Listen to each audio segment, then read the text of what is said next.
Ladies and gentlemen, my name is James Scaresbrook, also known as the Intrepid Wino, and it's time for another edition of Let's Taste. The wines I'm looking at today have been submitted. Yet again, I've been very fortunate enough to be sent some bottles by a winery, more specifically by Fireworks PR. Thank you very much, ladies. Very much appreciate your support of myself.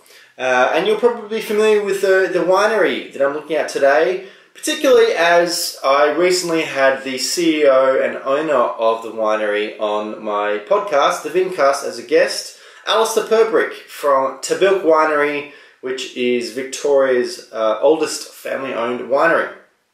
It was a really fascinating chat, episode 69, about Alistair's background and how he kind of fell into, in a way, the winemaking for Tahbilk and how he has taken it from strength to strength, really revolutionised winemaking in Australia, particularly as far as dry wines and white wines in particular. On the day, I was very fortunate enough to taste through a number of vintages of the iconic 1860 vines Shiraz, which Alistair created in 1979. And it was a wonderful day, and I was very lucky to be invited to that, as there were a number of absolute legends of the wine industry and also wine communicators there on that day. I felt very, very blessed. So I've been sent these samples. They are some new releases. One is kind of what Tahbilk got a really amazing name for, and the other two are from their Icon range, apparently. So I thought I would open them up on YouTube, on intrepidwino.com, and share with you my impressions. Now, again, keep in mind that these are my impressions. They're my first impressions of the wines. It's difficult to sort of contextualize the wines without sort of doing it with food. And again, I don't give points for wines. I just talk about what I like about it and hope that you'll kind of go and look at the wines yourself and see what you think. And if you agree with me or disagree with me, there are no wrong answers as far as wine. But wine number one is the Tahbilk Marsanne 2015. So this is the brand new vintage. Probably been in bottle not too long, but I think this is the first 2015 wine I've actually tasted that's in bottle, so I'm pretty excited to have a taste of this. The recommended retail is very, very accurate, very specific, $18.86. Keep an eye out for it. You might be able to get it on special, but I'm excited. Marsanne is a variety that is probably most famous in the Rhone Valley, particularly the southern Rhone Valley. It is typically blended with other varieties like Rousson, sometimes Viognier. You don't tend to see it on its own. It's something quite unique to Australia, more specifically to this central Victorian era. And Tahbilk is very famous for it because they have some vines there in the Gambia. I think they date back to the 1920s, perhaps. Correct me if I'm wrong. But this they do release a cellar-released wine, which they only release once it's won a trophy, I think. But they do the young release wine. The labels have changed a little bit of late. I think they're fantastic. Tell me what you think. Let's have a look at the 2015 Marsanne. It's very light, very bright, lovely aromatics. It's sitting somewhere in that kind of pear, very pear oriented. A little bit of citrus, very ripe citrus though. There's some green characters in there, you know, that green pear note as well. Lovely and aromatic, very vibrant, very fresh. Let's taste.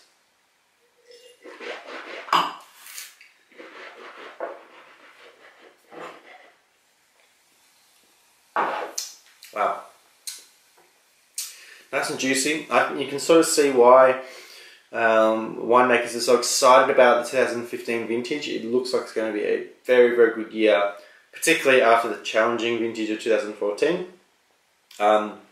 It's very consistent as far as the fruit. That pear character comes through quite profoundly. It's very bright, very fresh, very drinkable. It's a lovely dry white wine. I think you probably would be hard pressed to find many more authentic but still drinkable expressions of white wine in Australia. Under $20 retail. This is a winner. I would be very interested to try some older vintages of Marsanne. Apparently it does age very well. Again, it's something that I discussed with Alistair on his episode of the Vincast. Right, that's yum. It actually has some presence in the palate, in the mid palate, which is really good. Not something that you necessarily see at that kind of price point. So we are starting off very well. Excellent job on the 2015 Marsanne. It's been a while since I've tasted the Tahbilk Marsanne, so very happy with that. Okay, so the other two wines we are looking at are the Eric Stevens Purbrick Reds, the Shiraz and Cabernet Sauvignon, both from 2010 vintage. These, I believe, were named after Alistair's grandfather, who he pretty much took over from way back in 1979, I think. And so they used to be, I think, like a reserve release, but they have since been renamed in honour of his grandfather. I'm going to start with the Shiraz. Recommended retail of these wines are both $71.95. These are very much iconic premium red wines here. Hence, I'm sure why they are released with a significant amount of time, with a bit of age. This is 2010. You're not going to find a lot of iconic red wines, or any red wines really in Australia, that are released with such age. So, let's start with the Shiraz. Shiraz, of course, the other iconic variety from Tahbilk, as they have the old vines there as well. Part of the exciting thing about that 1816 vine Shiraz vineyard is that it is on its own roots. Like, they didn't have to graft onto American rootstocks. So it is pre-phylloxera, and the reason why that is that it was able to survive the plague of phylloxera in the late 19th century is because of the very sandy soils of that vineyard. The phylloxera finds it difficult to live in sandy kind of soil, so that is part of the reason why the Shiraz vines survive today. So, let's have a look.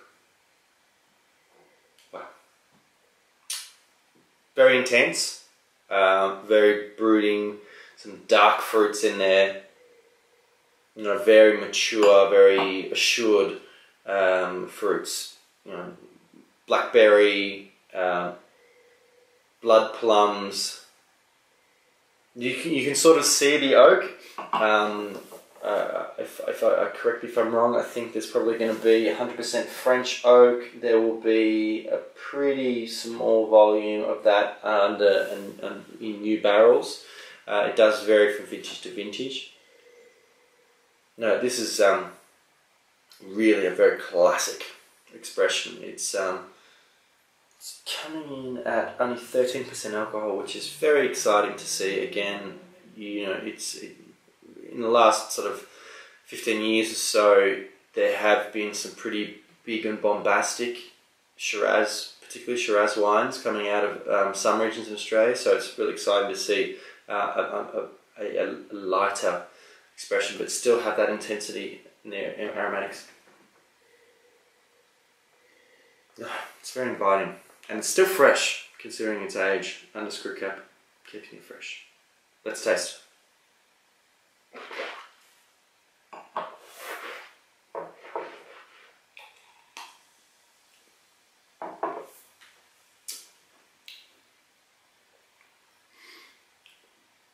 Quite shy. It's very well contained. It doesn't present a lot of exuberance on the front palate. It's presenting some lovely, soft, juicy black fruits in the mid palate, some sweetness of tannin, which I'm sure is partly a fruit tannin, but also I would say a bit of wood tannin as well. It is quite creamy as well. It's got some unctuousness. It's got some lithe characters. It's quite silky as well. It's quite an interesting expression of Shiraz. It's very, very interesting. It's actually, you know, for being new release and for the price point, you would probably expect it to be still pretty bold and intense and a little bit aggressive, but gee, it's drinking really well. It's had plenty of time to kind of contain itself. I'm sure it's got a lot of life to it, but it's very good drinking.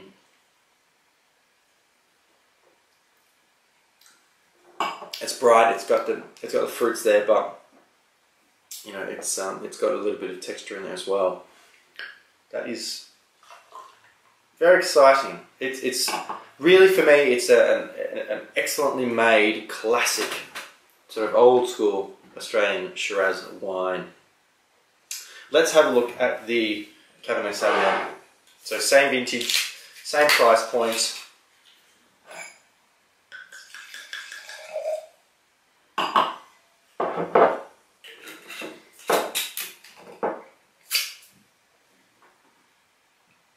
Colour-wise, not dissimilar.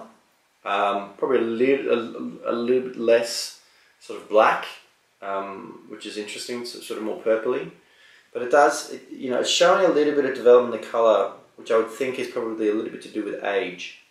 You know, at 5 years, it's starting to just sort of brick up a little bit.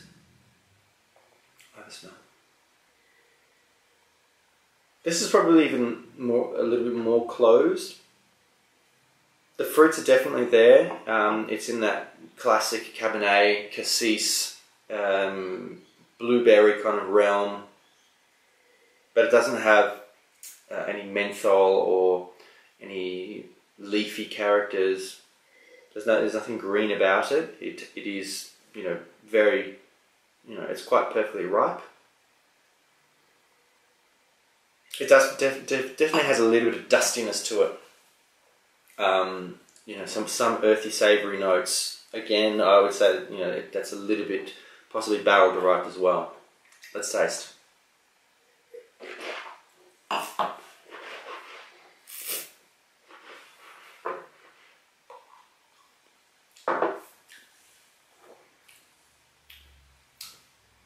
This one is a little bit, again, more intense on the palate. There's a little bit more tannin. There's a little bit more warmth from the alcohol. Same percentage, 13%, which is, again, it's excellent. This one has a little bit more, I guess, exuberance for the moment. The Shiraz is a little bit more mellow. The Cabernet is a little bit more intense, a little bit tighter, but still is excellent drinking at the moment. Again, fruits are consistent. There is some presence of wood, but it's very, very subtle. It's very well integrated. Again, a very classic expression of Australian Cabernet. Of course, I think certain Cabernet regions in Australia, Coonawarra, Margaret River, probably have a slightly more noticeable regional characteristic. This is in that kind of cool to warm climate Australian expression of Cabernet. The oak is beautifully integrated. It's not big, it's not aggressive as far as tannins, it's not hot as far as alcohol. No, that's again, that's lovely. It's it's still quite soft, and there is some milliness to it as well.